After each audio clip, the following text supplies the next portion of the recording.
Hey everybody, it's Safi and Marco Dish Out on Movies, the only movie review show on YouTube to review movies in terms of food. And it is just Marco here once again for another episode of Let's Make a Movie. And to be quite honest, I forgot all about doing this video until this evening, conveniently.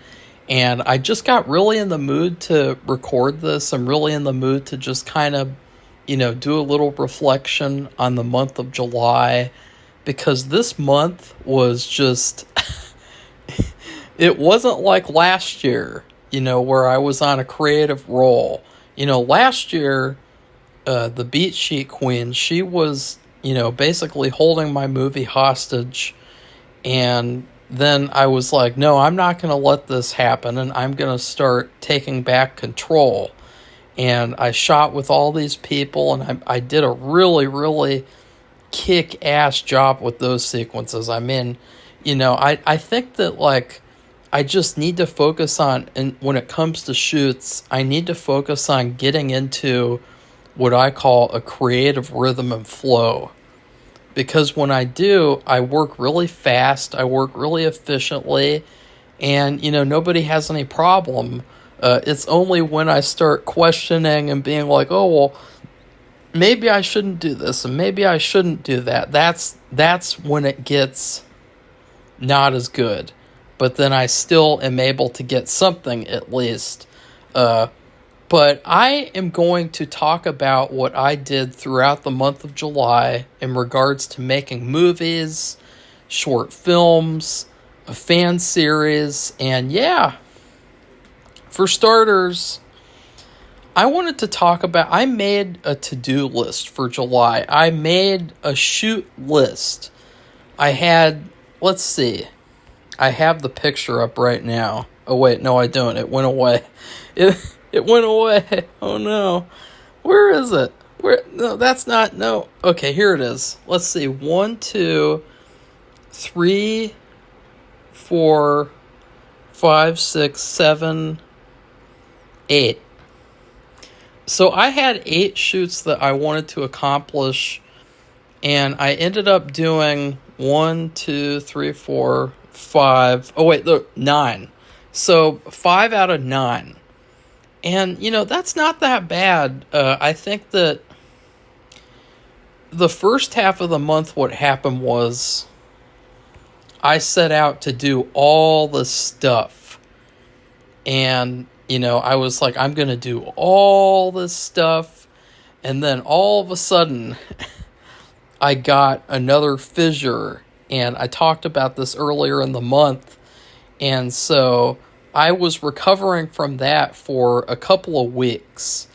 And in fact, I had to postpone shooting for a week, which thank God, because I was nowhere near ready to film. And it would have been a complete disaster. What was funny though, in terms of being sick, was the day we were supposed to film, because I canceled on Sunday. But the day I was supposed to film, I ended up feeling a little bit better near the end of the day. And so, it's good that I didn't, because when you film, it's like the most high intensity workout that you can imagine, because it's basically like a circuit workout. Like, you pick up the camera, you got to put it over in a position. Sometimes you got to hold the camera. You got to go over to the shot list. And then if you're acting in the movie too, which I am, acting in all of my movies because that's my favorite part of the process. You got to get on your mark, and so you got to do all this shit at like a circuit workout, and it is intense as hell. And I've been having this kind of cycle recently with burning out. I'll set out to do, like, each day, what I do is I have a to-do list. It's actually really helpful because then there's like a tangible list of like, okay, I want to get these things done. And, you get to erase them, cross them off. And it's so much more helpful than like, oh yeah, I'll just work on that today. Oh, I'll just work on that later. It's so much more helpful to be like, no, today I will do this. Today I will do that. And, but what I did was, I'll say, okay, I will do this for Goosebumps, something else for another project, and something else for another project, and something else for another project, all in one day. And that's not even counting door dashing, doing that kind of stuff. So all in one day doing all that kind of stuff. And there have been some really nice days where I've been able to just go bam, bam, bam, bam, bam, bam. And then at the end of the day, the crazy thing is, I'll be like, you know what? I don't feel like I've accomplished very much. And I'll be like, is there something else I can do? And then on other days, this is what's been happening, unfortunately. On other days, I'll feel off at the start of the day. I'll feel terrible. I'll feel irritated. I'll feel, pissed off, all sorts of kind of emotions. And then I'll have trouble just getting one thing done. And it'll end up to where I feel burned out, I feel overwhelmed, and then I just end up getting like 1 to 2 things done the whole day. Plus, door dashing most likely. So it gets to a point of where it's like, okay, like, I have a lot of stuff to do. And when it's all going to be finished, I'm going to look back and go, ha ha ha ha ha, because it's not like I want to be a one-man crew forever. It's not like I ever wanted to be a one-man crew. But people are not reliable. And that's one of the biggest things that I've learned in making movies is that, like, a lot of people in the industry, especially, they are complete and utter posers. And all they care about is fame and attention and validation and social media bullshit. And they don't care really about the craft. They don't care about other people's visions. All they care about is themselves. And so it's hard to kind of like see myself like trusting someone to be a cameraman on set, because I don't feel like, maybe if I was in like a bigger area, but in my area, it doesn't really feel like I could find someone to do that kind of thing in the near future.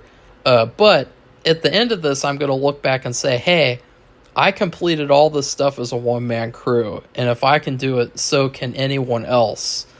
And it's going to be a big deal, guys. Like, I don't think that you realize how big of a deal it's going to be. You have Robert Rodriguez. His film professor told him, oh, you can't make a movie by yourself. You can't make a movie with X amount of money. And he made the one movie. He made El Mariachi. I don't know if he made the other two with or without a crew. I don't think he did. But he only made that one movie without a crew. And I'm going to make 2 whole movies, a series, and I've already completed a short film. And so that's going to be pretty epic. It's going to be something that, everyone is going to want to hear about. How did this happen? When is Marco going to take a drink so he doesn't sound like a zombie? But anyways, I had to go through this process of like, trying to do a lot of stuff, trying to juggle stuff, and then burning out, and then, doing that process over and over again until finally, I realized what I needed to do. And that was, I have all these projects. And instead of focusing on all of them at once, I need to prioritize certain ones. And then when they're done, I prioritize other projects and, go forward like that. Because I was having this problem with, just wanting to do too much at once. Like, I'm going to get all that stuff done at once. And the thing that I learned with finishing County Fear, which, that's going to be the short film in October, what I learned was that it's so much easier to do like a project if that's all you're focusing on. Because when I filmed County Fear, that was basically all I focused on, with a little tiny bit of stuff here and there, other stuff.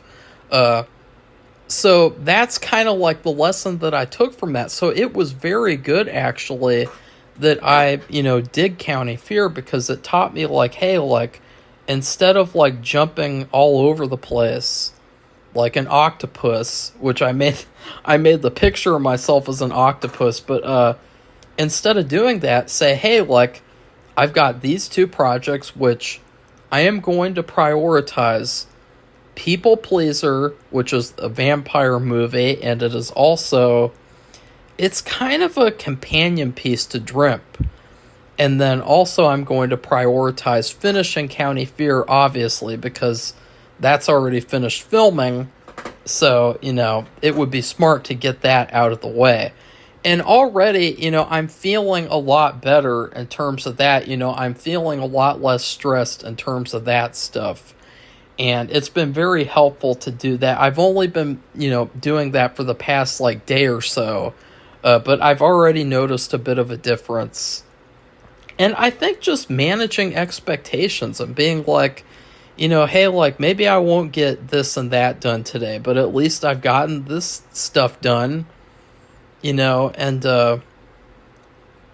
so let's talk about County Fear, because this is my first ever assembly cut of anything. An assembly cut is basically, it's a pretentious term for basically taking all the footage, edited lightly, putting it together, and then seeing how the movie feels like as a movie without all the sound design, without the music.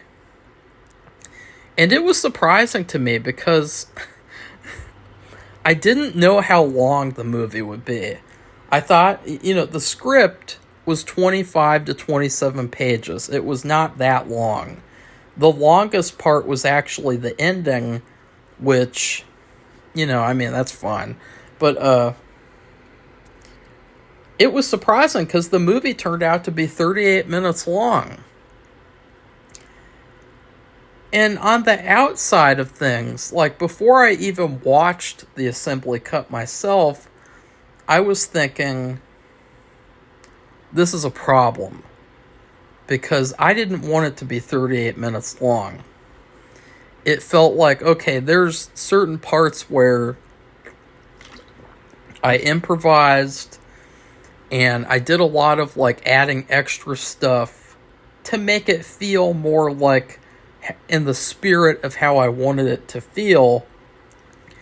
And then some other stuff, it just turned out to be 38 minutes long. There's nothing I could do about it. That's the thing, too, is that, like, there is literally, like, no fat in the short film. There is no fat whatsoever. Every single thing is in the script, and every single thing in the script is not fat at all. It's a very lean script, unless you could say, like, the ending is fat, because the ending takes, it's a twist ending, and, it's very abstract, and, nobody has gotten it so far at all. Everyone, that's the thing, too, is that, like, and I'll talk about that later at another time, but it just, I think that when you make stuff that's a little bit more, like, intuitive and abstract, you will get people who just kind of take things at surface value. And that's a problem, because obviously the whole point of, it being abstract is that, you look beyond the surface and you go, well, oh, what does this mean? What does this really mean? What is really going on here? Not just like, oh, well, wait, what's this?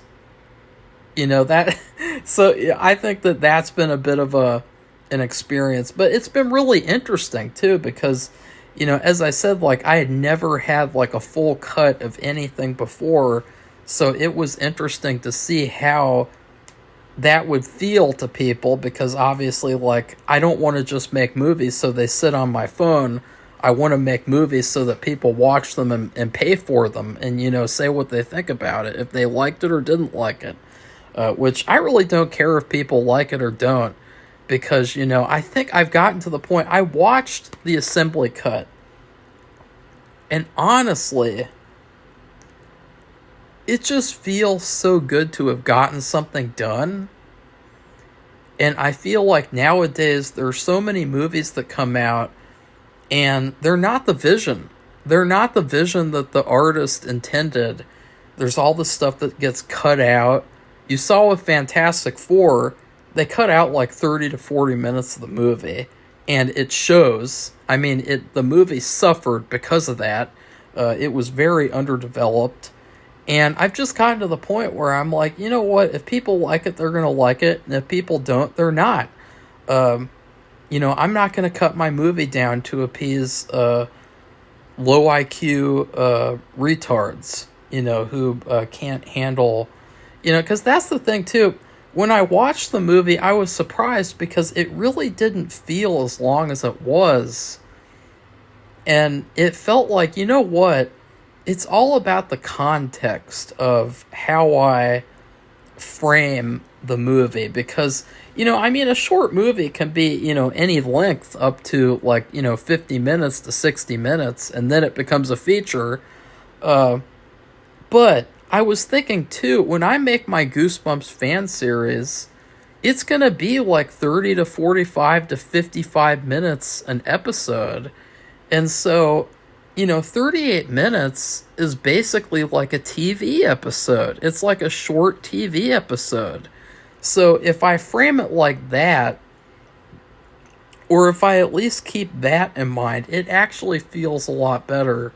And I'm really happy with the movie. I think that the main thing that I'm irritated with, which is probably going to be different for other people who watch it, I don't think anyone else has noticed because they won't be able to notice, but I made a lot of compromises and I made a lot of, like, oh, well, I don't know if I should do this here. Like, oh, well, I don't know. I made a lot of, like, decisions to do things not really how I wanted to do them.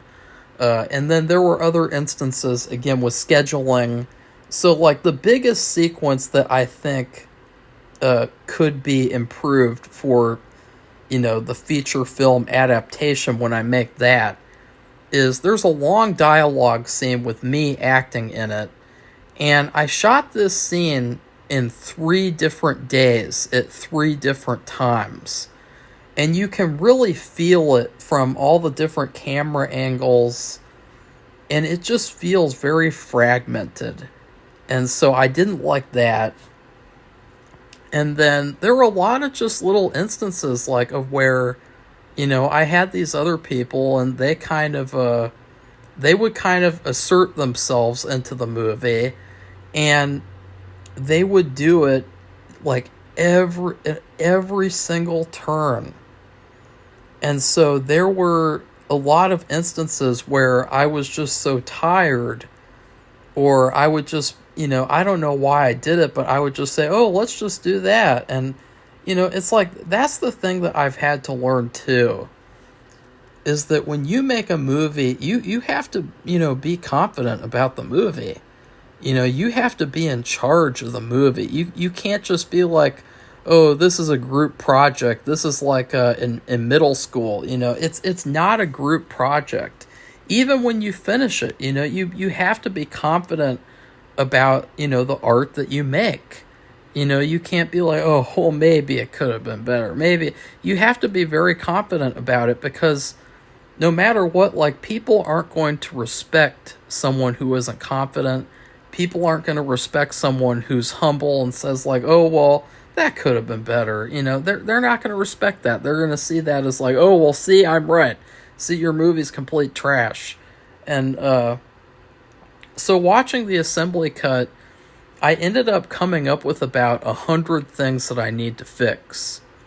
And most of them are sound issues. Like, there was one sequence that I was going to cut out, and it was a no dialogue kind of walking sequence.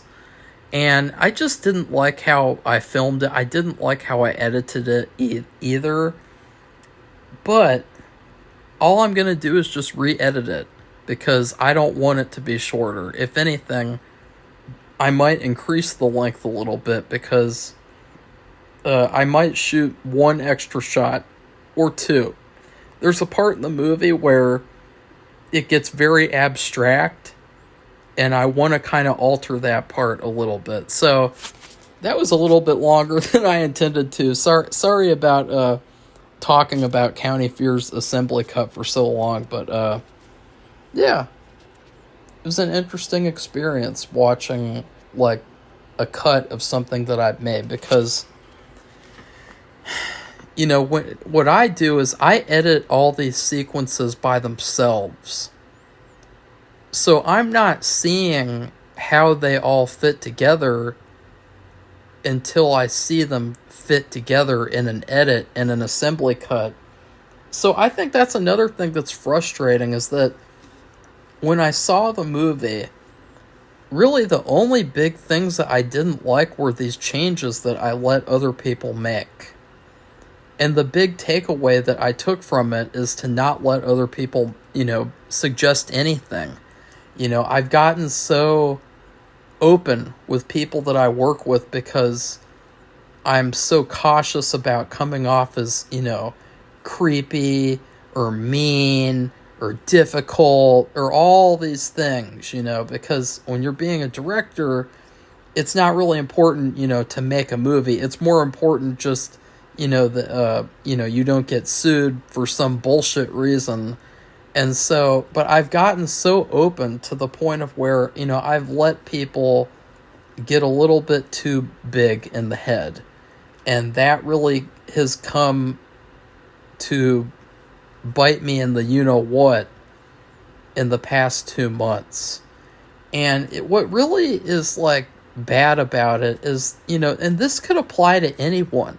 Any one of you guys in any situation, if you have someone who's disrespectful or who, constantly makes suggestions, what's really bad is that these people don't care about you. All they care about is themselves. All they care about is bettering themselves. And so whenever they make these suggestions with, the disguise of oh, I'm trying to help you, it's a bunch of bullshit. And then there's also a lack of respect. And there's a lack of faith and, being trust.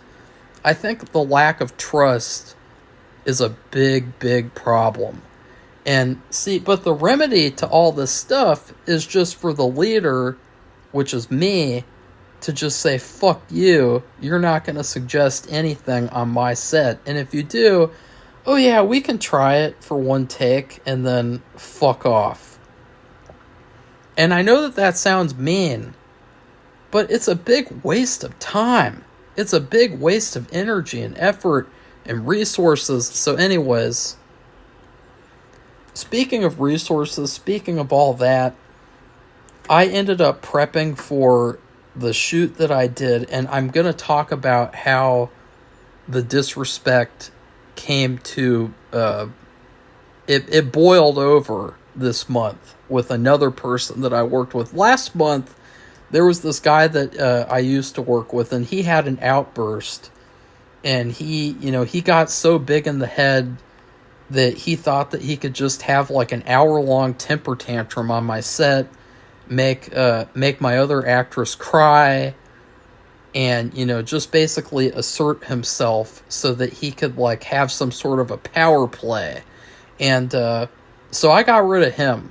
And then this month I had another guy, and he's been disrespectful for a long time, ever since the beginning filming with him, last year. The very first couple of times we filmed, he would say stuff like, oh, well, I was watching her scene, and the dialogue was kind of and he was laughing about it, and then he said, it's not like a Kevin Smith movie, where the dialogue is realistic. It's like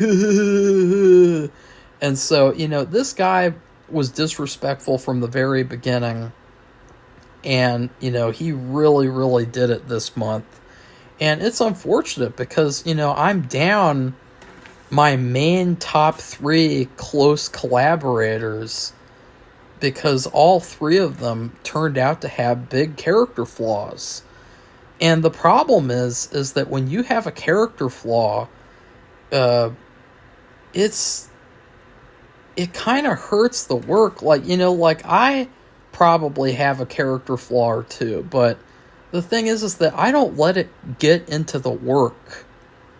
I never let it get into the work. I always keep work and personal feelings separate. There have been a couple occasions where I've gotten hurt on a set, like emotionally, and I've let that get to me a little bit. But never to the point of where I let it interfere with anything that what I was doing. Anyways, one of the big bad things that I did this month was I procrastinated terribly. I was, I don't know what it was. Like and this is something that I've had trouble with too. And this is why I tried to push myself to do a lot more this month, is that I would look at a task, like let's just say I had to make a clay gecko for a sequence that I shot with Jenna, who is my newest actress for People Pleaser, and she's also going to be in Drimp. And every time I just thought about like, oh, well, I have to work on the gecko, and I had a whole extra week, but every time I thought about it, I was like, but okay, that's going to take time. I'm going to have to get the paints. I'm going to have to mix the paint. I'm going to have to... And I just kept thinking about it. And then suddenly it would be too late to do it. And then, it'd be like, oh, the next day. And that kept on happening until I was really, really stressed out. I was so stressed out the night before filming with Jenna that I was shaking. I was shaking with anxiety. I was in bed because I had to stay up late just to finish all this shit. And it was just so much stuff. It was like the Stress City, ultra extra stress city. And it's just because I saved a lot of stuff for the last minute. Had to make like all these props and things. And it was a nightmare. But you know what's good about it? I'm never going to procrastinate again. Because I've done that with almost every single shoot that I've done. I have procrastinated in some way. Because I kind of just like to go with the flow. I kind of just like to, when we're going to shoot, okay, I'm going to shoot. Because I like to try to keep it relaxed. But then I save all the stuff to do.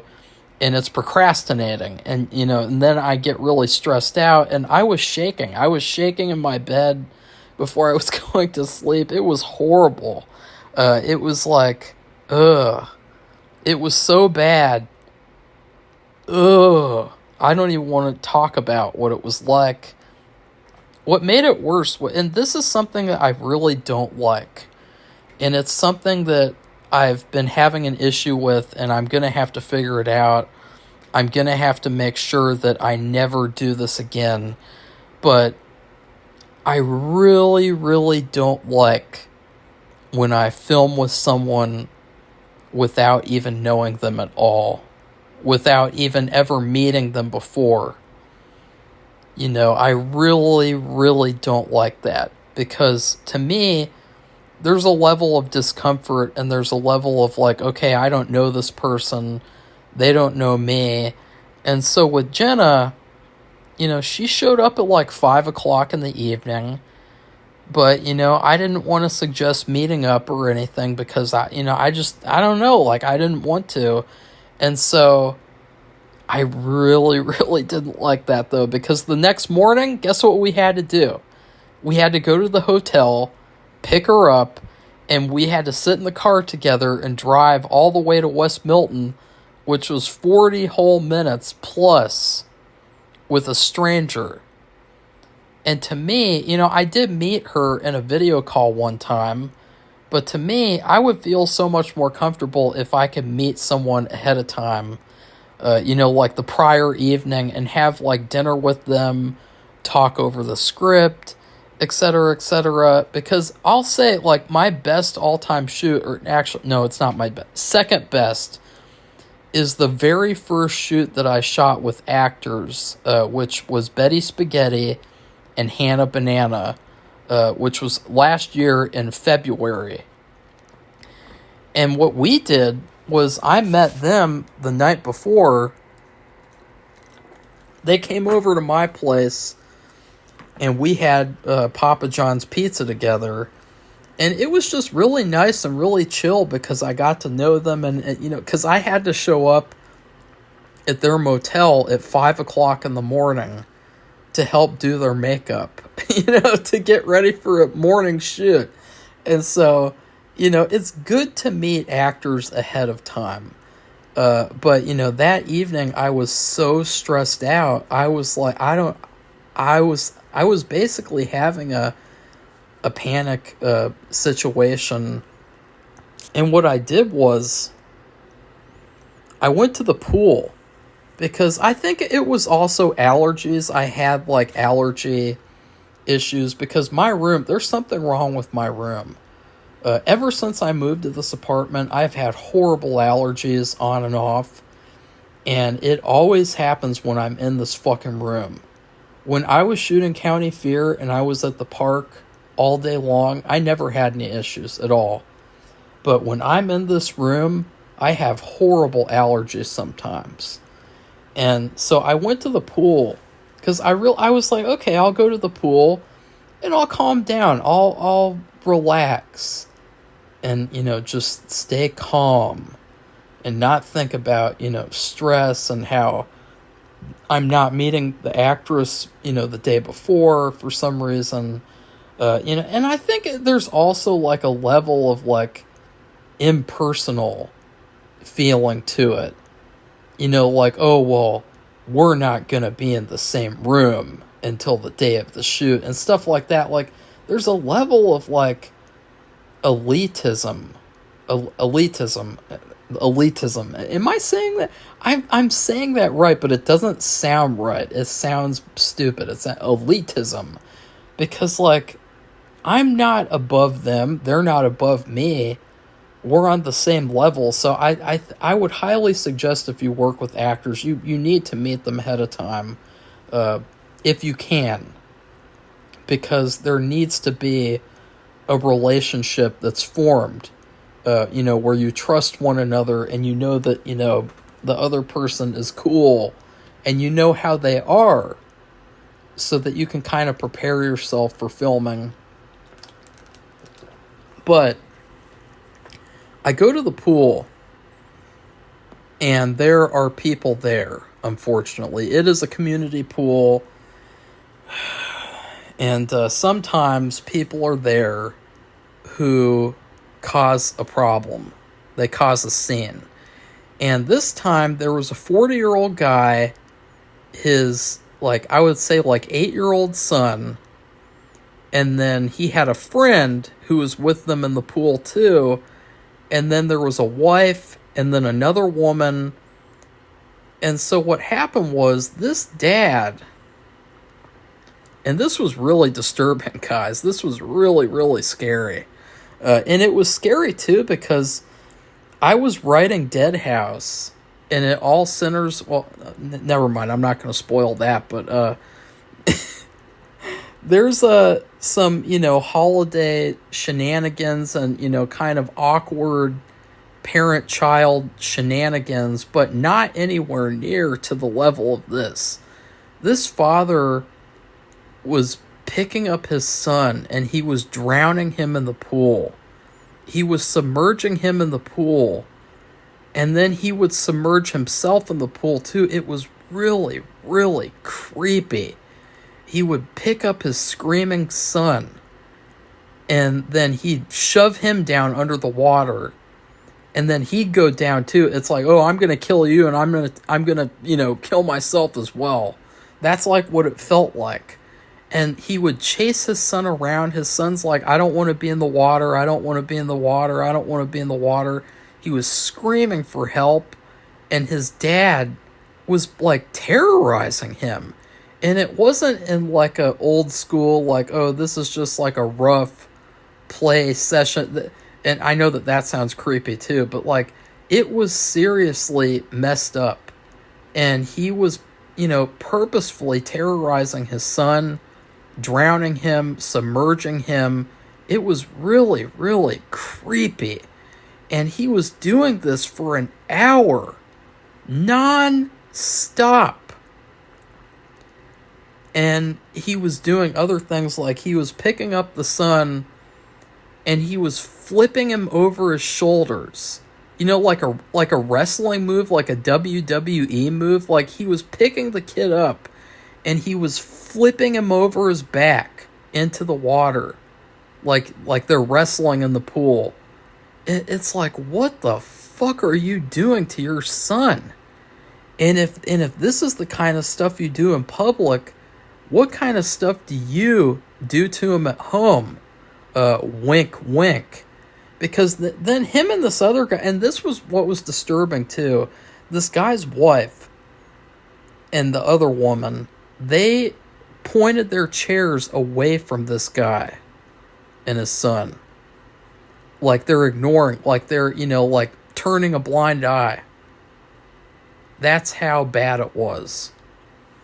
But then the guy would go over to his friend, and they were playing like football, and the son would kind of lighten up every once in a while.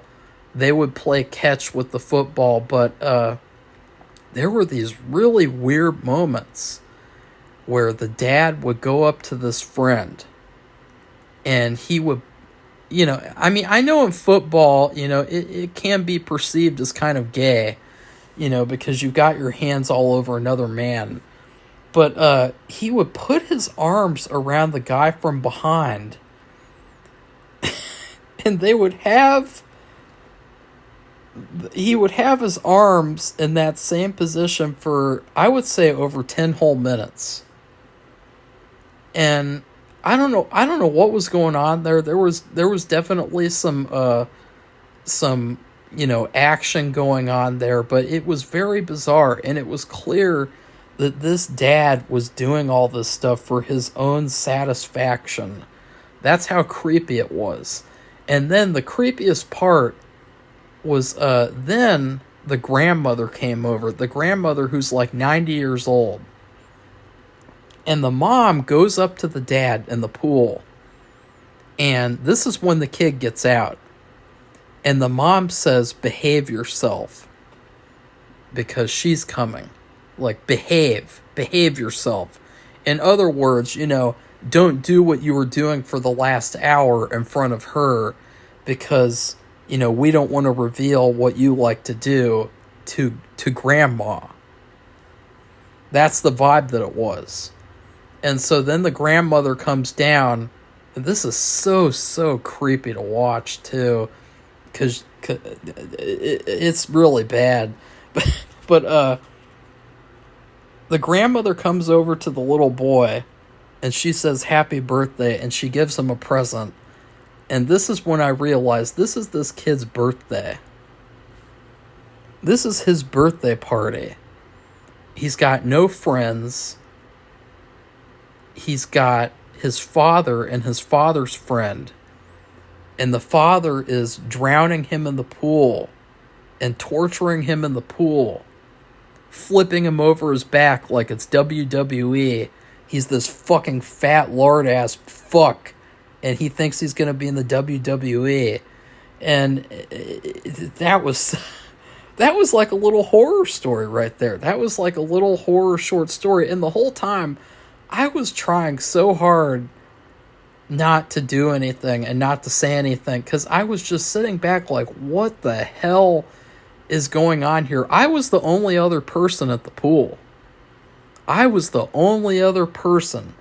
And I thought, wow, I picked a really terrible time to come over here to relax and to unwind, because this is the last place that I would want to be to unwind, witnessing this, potential child abuse going on. So, I'm going to have to speak to, the apartment management about that family. But this is just to paint a picture for you guys. This is what I had to deal with before shooting. This is like what it was like. It was like the day from hell. And the whole procrastinating thing made it worse. The allergies, that made it worse. And that's the problem, too. When I schedule these shoots, I can't predict how my allergies will be. So I've had some issues with that. But, yeah. All right. So now let's get to the actual shoot. So, I pick up Jenna, and we drove to West Milton to film at someone's house. And I have filmed at this location, I think, like 7 other times. I never had a problem with the guy or with his house. I did think that he was kind of disrespectful and that he didn't take my work seriously, which, you're going to get that. You just got to expect that. And, you got to treat them how they treat you as well. Like, oh, well, you're not going to take my work seriously, so I'm not going to take you seriously. And I'm going to treat you like how you want to be treated, because that's how you're treating me. But I show up at this guy's house. And keep in mind, this girl, Jenna, she has never shot before. This was her first ever film shoot, first ever on-set experience, which is really cool, because I'm glad that I'm giving all these actors their first ever movie, their first ever role, first ever this, first ever that, because I like to give people opportunities. I want to give, that's like why I do a lot of what I do, is I want to give people the opportunities that they deserve. So, anyway, she was very helpful too. I gotta say, like, every single time I had to do something, she was always helpful. She's always like, let me help you, let me assist you. She was great. Like, I kind of probably misjudged her a little bit, just thinking about, being cautious and, with strangers that I haven't met before. Like, I probably should have, met her the night before, because I feel like she got her first onset experience kind of ruined by this guy's house, because we go up to the door. And, he's kind of bad with communication, and I don't want to shit on this guy, because, he has given me a lot of help, and a lot of it was for free, the help that he gave me. But at the same time, even if you help someone for free, there's a level of respect. There's a level, there's a line. There's a line no matter what. There's always a line with people. And I feel like he crossed that line, because he answers the door. He looks like a zombie. He's got pale skin. He's got a gash on his forehead. He looks like he died and came back to life. And I was like, what's going on? Because keep in mind, we were supposed to film at his house the week before, and I postponed. So, just think about how bad it could have been the week before, if it was that bad when we showed up then. But I see him like that. I'm like, what the heck? And he reveals that in the past 2 weeks, he got so sick, he couldn't breathe, he couldn't swallow, he couldn't eat. And he went to the ER, and they didn't do anything for him. And so then they said he had a swollen tonsil. And so then he went, I guess, to another ER or something, or back to the same one, and they cut the tonsil open or something, and he described that entire experience in, explicit detail. Like, they put a needle in my throat, and then they took a scissor, and they did, and I was like, oh, wow. This is what Jenna needs to hear before she ever shoots a movie before. She needs to hear about this. Like, oh. And so we were just spending an hour before we started filming talking about, his sickness and about County Fear. And initially I felt really bad because he was very sick. And, apparently if they had just given him antibiotics, he would have been fine. He wouldn't have had to go back a second time. But he got really sick, and understandably, he let his house go. It was very messy. It was never that messy before, and I could deal with that. But there was a level of messy in a certain room of the house, and I'll just say it was the bathroom. And it was so bad, it will forever be in my mind. It will forever haunt me. It will probably forever haunt Jenna. Because that bathroom was so bad. And I think what was so bad about it is that, when we showed up, he got really embarrassed. And, props to him, at least he had some, self-respect. He had some realization of like, oh shit, these people are coming over. They're going to see my house. So he started cleaning stuff up. He cleaned up the kitchen. He mopped the floor outside. He picked up a giant ladder and moved it. But like, you think that, seeing the bathroom how it was, which it haunts me to even think about. It grosses me out to even think about.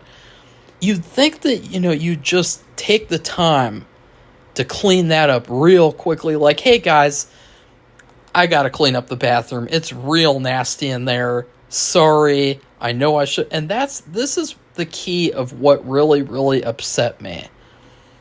Is that he has never really been good with communication. I'll text him and say, like, hey, is it okay if we film next week? And then I'll get no response. And then next week, I'll send a second email, and then he'll respond to that. Like, it takes 2 emails to get a response from him on average. But it really bothers me that, he didn't just, send me an email and say, hey, like, just so you guys know, I have been horribly sick the past 2 weeks. It's fine. You guys won't catch anything. Cough, cough. And number 2, literally, my house is disgusting. And if you guys wouldn't mind postponing another week, I would prefer it if you do that. Or if you want to come, just be prepared, because I have not been cleaning as much as I usually do. And so the place is disgusting. If he had just sent me an email like that, I would have been fine. I would have been fine. Because that's what adults do. That's what professionals do. But at the heart of the issue, is that from that, there's a lack of respect. There's a lack of respect for me. There's a lack of respect for Jenna, too, in the film. Say, hey, I'm not going to tell you that I was sick and that I am still getting over a sickness. Which, like, even if we can't catch it from him, it's gross to go to someone's house and then it's like, oh God, they're deathly ill. And, we didn't even know that he'd be like that. And then there's, his house was like Resident Evil 7, the video game. Okay, that house in Louisiana, that's how bad it was. And it just felt like the biggest, like, disrespect that you could do to someone. To say, like, hey, I don't respect you enough. I don't respect what you're doing enough to just say, hey, I've been really sick. Cut me some slack. My house is gross. He couldn't even do that. And it's like, where's the self-awareness? It really, really pisses me off, because it makes me look bad too. Because it makes me look like, oh, well, this is where I take my actors. I take them to these gross places with an owner who, is not respectful, and who, doesn't inform ahead of time that the house is going to be gross, they're going to be sick. And it was really, really bad. It was so gross that we had to eat lunch. I don't know how we ate, because it was so gross. But I suggested we eat outside, because I was like, you know what? I'm not eating in that house. Okay, like ever again. Let's eat outside. Let's take a look outside. Let's take a walk outside. And so that's why I did that. And then, but it was really, really hard to even eat, because every time I ate, I think about that bathroom, or I thought about that bathroom. And Jenna, sadly for her, she could not really eat that much because she was so grossed out. And in fact, she ate the Subway for dinner. That's how grossed out she was. She just saved the rest of the sub for dinner, and she ate it then. So she was starving. She was probably, like, I feel really horrible for her, because I never would have, went to his house to film if I'd have known that, it was going to be like that. And so before we get into filming, because filming took like an hour, and it was in this little bedroom and this is another thing, and I don't want to get too much, because I don't want to seem like I'm ragging on this guy too much, because he did do a lot of great things for me. But again, there's just a certain line that he crossed that really, it's kind of a deal breaker. But he had given me access to this room for Drimp. This was supposed to be Amy's bedroom. Amy, who's the co-star for Drimp. And he told me that it was a guest bedroom. But apparently it is his actual bedroom. Which, I've had that before, where I have had actors sleep in my bedroom and then I sleep on the couch. But I tell them ahead of time. And, it's not like it's the sheets and the covers that I use. They're fresh, they're freshly bought and everything, freshly laundered.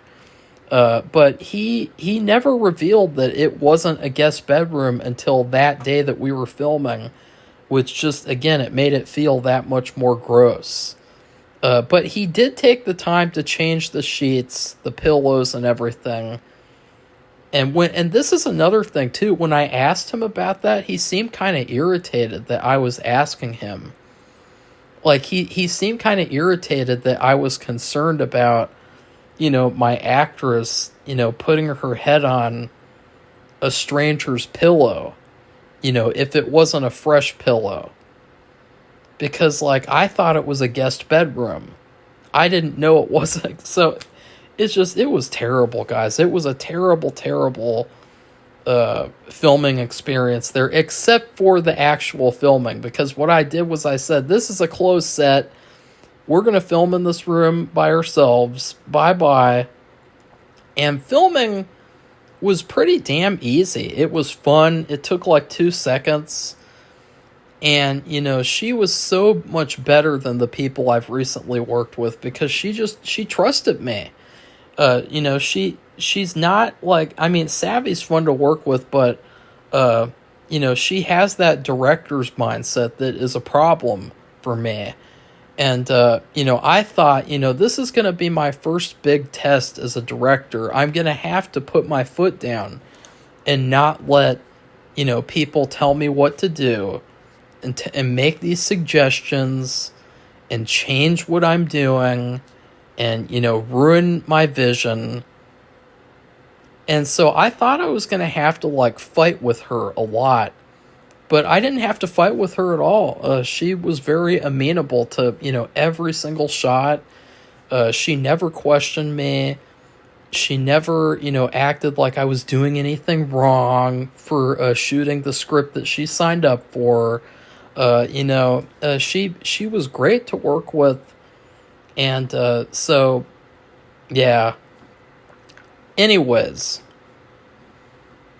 I'm not going to talk about how the shoot ended, but it did end in some hilarious, a hilarious series of events. But I will just say, unfortunately, I don't think that I'm going to be filming at that guy's house anytime soon, ever again. Because I put up with, certain comments that he made in the past. Because, again, like, you have to, be an adult and kind of just, get over stuff. And, if people say certain things, it's like, you can't, like, hold grudges because people, say, disrespectful things. But I feel like the line was crossed. I feel like it felt like a giant, like, middle finger, is just like as a person and as a professional. It just, that's not something that you want to do. That's not. And if he had done that to any other filmmaker, I guarantee you that they would have been horrible to him. They would have, yelled at him. They would have, bitched at him and, cussed at him and said all this stuff. I didn't do anything. I was just very nice, and I just went on with the shoot, and, I never made it an issue. But that being said, afterwards, I thought, you know what? That was not okay. And it's not something that I'm going to put up with. It's not something that I'm going to expect my actors to put up with. So it's good that even though Dreamp is postponed to December 2026, it's really good because I need to find a new Amy's Bedroom set now. I already have an idea. I might just get the actress who plays Amy.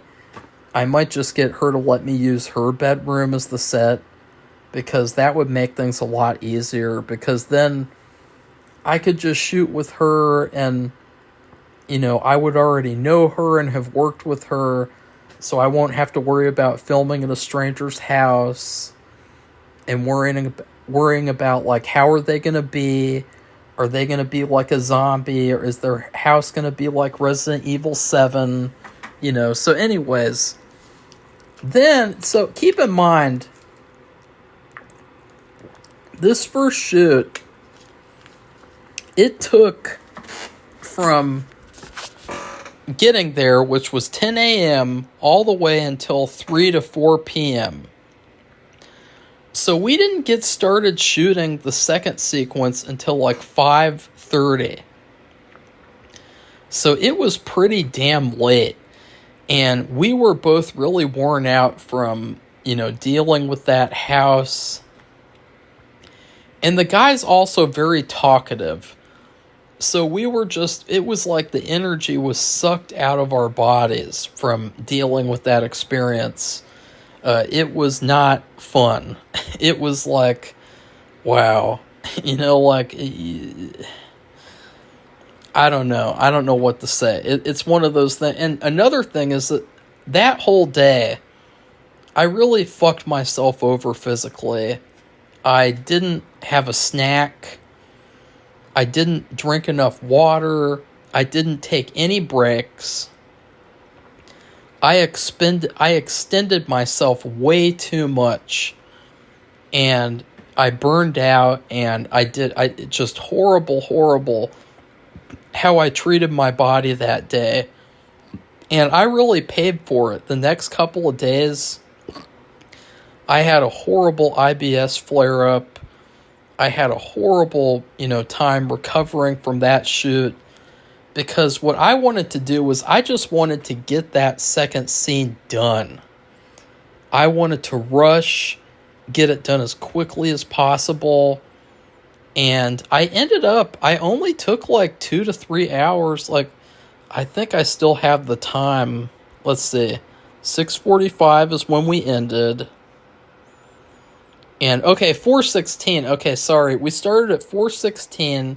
So that's 5, 6, 7. So yeah, about 2 to 3 hours, 2.5 to 3 hours for a long sequence. We're talking about 50 something shots. That's a lot of shots to get done in 2.5 to 3 hours. But again, Jenna was really, really fun to work with.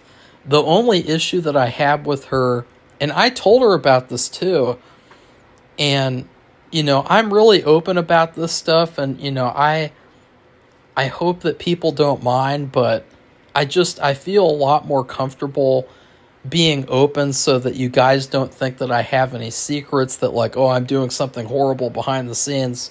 It makes me feel a lot more transparent. But she had a tendency, and I told her about it, and I told her, and I'm probably going to have to work on it with her and kind of help her out, because that, obviously I'm a director. That's what I'm supposed to do. But she had a tendency, and this wasn't really, this was her first time acting, and she did a great job. Keep in mind, guys, she played 2 roles in one day. She played 2 different roles, 2 different locations, 2 different major scenes. And she managed to give what I think was like a B+ performance. That's really, really impressive for it being your first ever day of acting in a movie. But she had a tendency to kind of step off screen. So let's say she's standing in a shot, she would kind of like edge her way off screen. And it looks bad because, obviously there's no one to hold the camera and to move the camera as she's moving to the right, move the camera as she's moving to the left. So if she steps off screen, she's getting cut off in the shot. And, it's fine if you do it like temporarily, but if you're doing it for the whole shot, it ruins the whole shot. So that was her major flaw. And honestly, it's not that bad. And she did a great job regardless.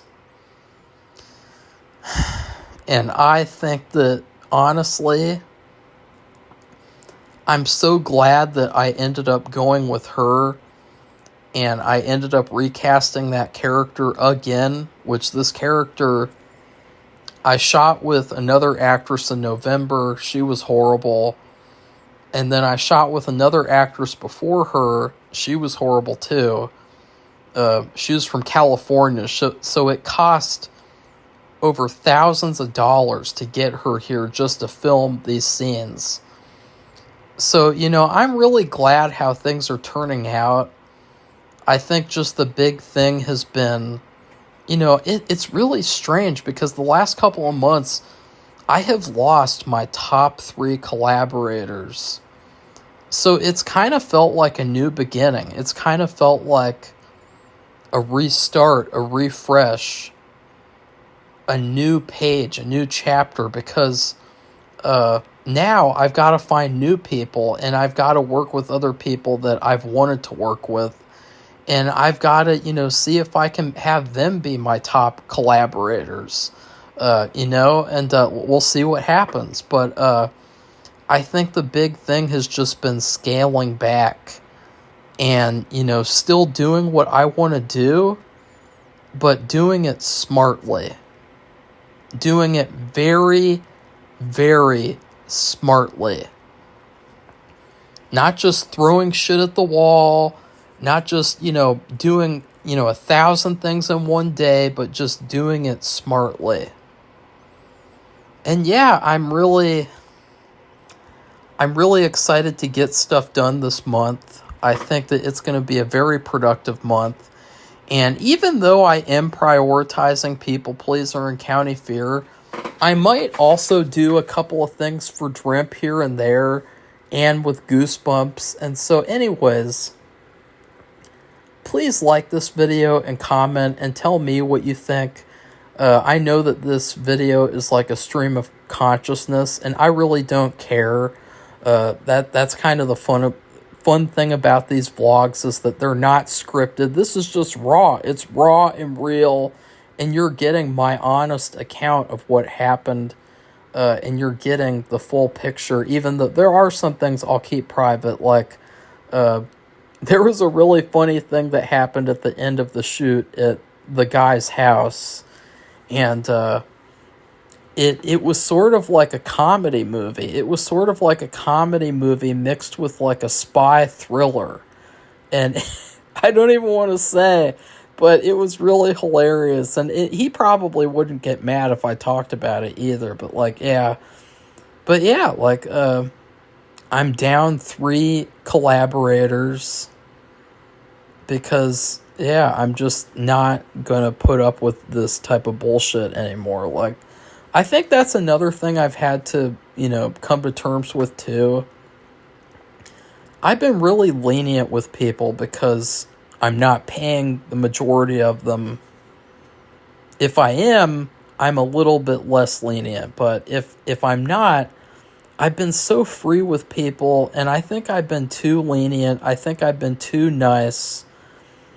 And I've just had to come to terms with, you've got to be an asshole sometimes. And also, there are people, and, they're just they're going to do bad stuff, and you can't put up with it. You have to put your foot down and say, hey, I'm not going to work with someone like you. I'm not going to allow this type of behavior on my set. I'm not going to let you change every shot of my movie. I'm not going to let you, be a backseat director. And so that's been really, really, really, interesting. So in summation,